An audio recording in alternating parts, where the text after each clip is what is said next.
Welcome to Nasdaq Trade Talks. I'm Jill Malandrino, global markets reporter at Nasdaq. Joining us is Brian Stutland, Chief Investment Officer over at Equity Armor Investments, for a review in Nasdaq 100 trends. We're also going to take a look at what's happening in the options market as it relates to this sell-off. Brian, it's great to see you. Welcome back to Trade Talks. And it's really not much positive to say in the market today. I mean, erasing that Fed rally that we saw yesterday. Yeah, and I think really the news today is when you look at the 10-year, that interest rate was down yesterday after the Fed announcement.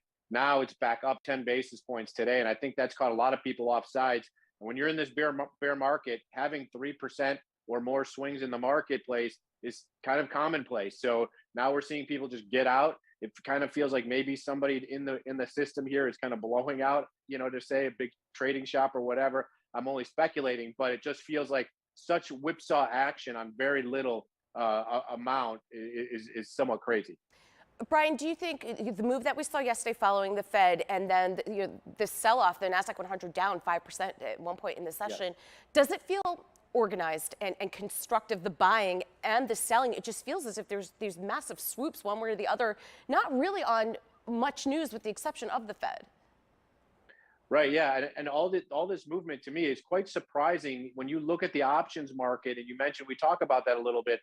I'm surprised that volatility levels aren't more elevated than where they're at. When we're getting 3% moves in the S&P 500, 5% moves in the Nasdaq, to me that says that the VIX vol Q should be trading a lot higher, meaning traders should be out there buying options rather than selling. And it's a little confusing to sort of see that people aren't willing to sort of put on insurance in this kind of whipsaw action in the market and sort of just risk all the volatility. That's not something that I advocate or that I'm even doing right now. Right. Well, I mean, the question is it expensive at this point? But in your notes, you saw that someone is in there selling volatility and its size. So either they think potentially we're at the bottom here, or there's just so much juice in the premium right now that it could be a good income strategy. I guess it just seems a little bit risky to sell at this point. Yeah, well, I think when people are looking at it, they look at the 12,800 level here in the Nasdaq, and you're looking at 4,100 on the S&P 500. Those two levels seem to be somewhere where buyers come into the market and support the market right now. And I think that's why you're seeing option traders sell some premium to take in income at these levels to say, hey, look, if the Nasdaq's at 12,800, I'm willing to get long. But I don't think you have to be a little worried if we start to trade lower, if it really starts to flush out. I mean, we still have tons of assets in risky areas, such as places like the ARK fund that has billions of dollars of assets. That's basically a reconstructed Nasdaq. I'd rather own the Nasdaq, be a little bit more conservative myself, keep it kind of hedged, and I'm surprised that isn't on. So certainly traders are looking for a bottom right here at this level.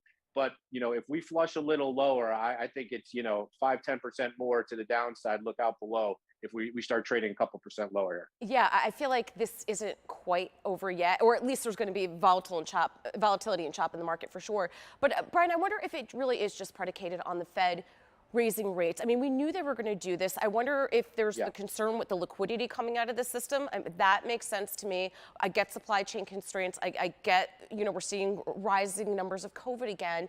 Corporate earnings were decent. I just think it's the guidance going forward because there isn't that much clarity in terms of what supply chains are going to look like, what's happening with Beijing and Shanghai. We know how dependent the supply chain is on that. Feels like there's a lot under the surface.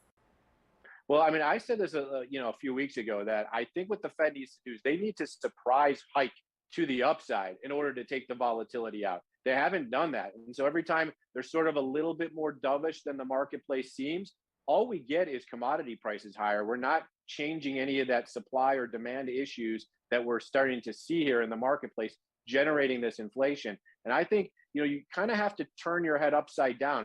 When there's inflation, in my opinion, in order to take volatility out, the Fed has to hike faster than people believe.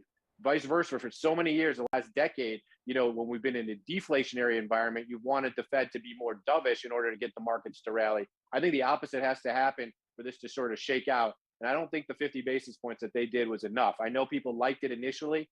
I'm not so certain that was the right move. I think they just need to get more aggressive here. Just rip the Band-Aid off, get it done. We might get a flush out in the market, but then, it should be over after that. All right, Brian, appreciate the insight as always. Thanks for joining us on Trade Talks. I'm Jill Malandrino, global markets reporter at Nasdaq.